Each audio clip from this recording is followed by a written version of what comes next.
During butterfly, the body, arm, and leg movements work in synchrony to create a smooth, efficient stroke.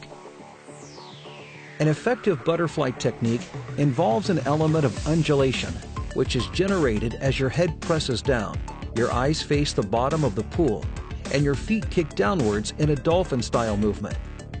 This movement creates a hip lift, which is vital to the efficiency of the stroke. When viewed from the side, the body appears to perform a dolphin-style movement.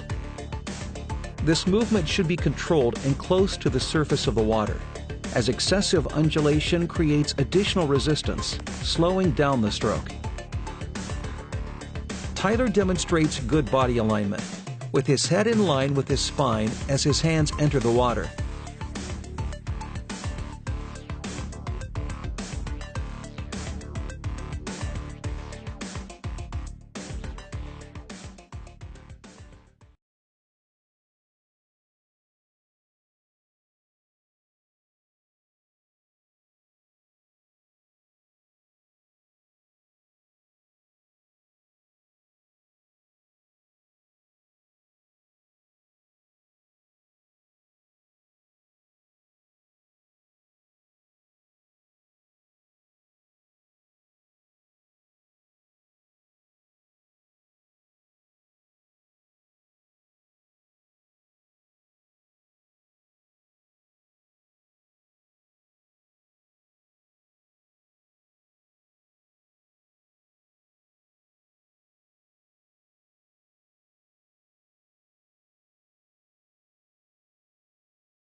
Learn how to improve your backstroke stroke technique for a faster, more efficient swim.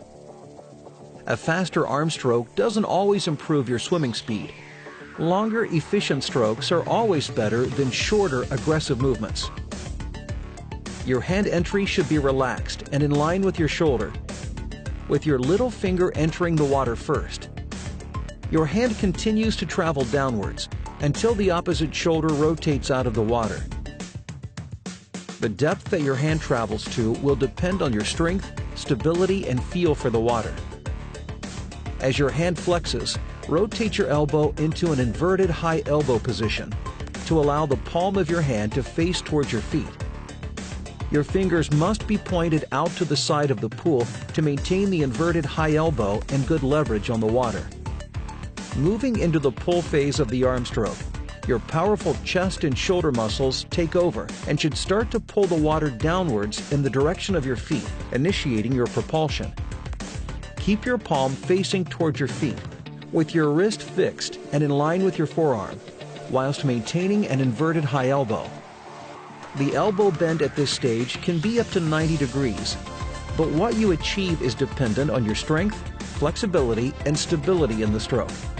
Maintaining the pressure on the water, your hand should accelerate past your hips as your arm straightens in time with your hip rotation. This is the most powerful and propulsive section of the stroke cycle and coincides with the opposite arm recovering. When viewed from beneath, your hand path will be a shallow S shape as it moves through the stroke. This should feel natural and shouldn't be forced. The recovery phase starts as your hand leaves the water at your hip. The most efficient way is to exit the water with your thumb or back of the hand first, depending on your preference. This will be shoulder-led, initiated by the rotation of your hips. On the first part of the recovery, your hand must be relaxed and in line with your shoulder, with the arm perpendicular to the water surface pointing up to the ceiling. To maintain an effective body rotation, ensure that your armpit is clear of the water on your recovering arm. The second part of the recovery is initiated as your hips rotate back to the other side and coincides with your palm rotating outwards and dropping into the water, little finger first. Your arm should enter the water in line with your shoulder, keeping it close to your head. Timing of the arm stroke is important to consider for an effective stroke. As one hand enters the water, the opposite hand exits, which coincides with the hip rotation within the stroke cycle.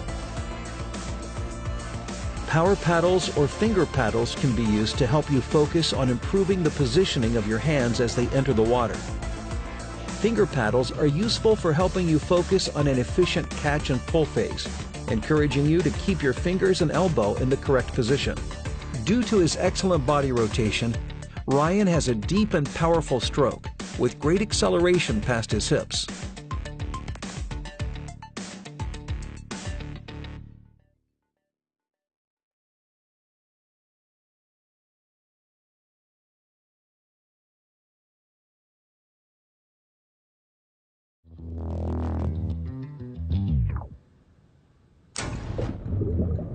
The stronger your legs, the more propulsion you will achieve, increasing the speed at which you're able to swim.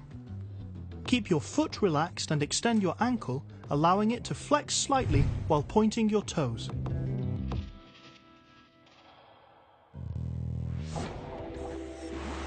With a fairly straight-legged position, bend your knee slightly as your foot moves towards the surface, the up kick. Then, straighten your leg as it moves towards the bottom of the pool while kicking from your hip, the down kick. It should feel like you're working hard on the down kick where most power is generated and more relaxed on the up kick. Keeping your toes pointed, accelerate on the down kick to generate more power. Your kick power should come from your hip, not your knee, and your ankle should flex slightly as it returns upwards. A kickboard can be used to isolate the legs, helping to develop leg strength and power.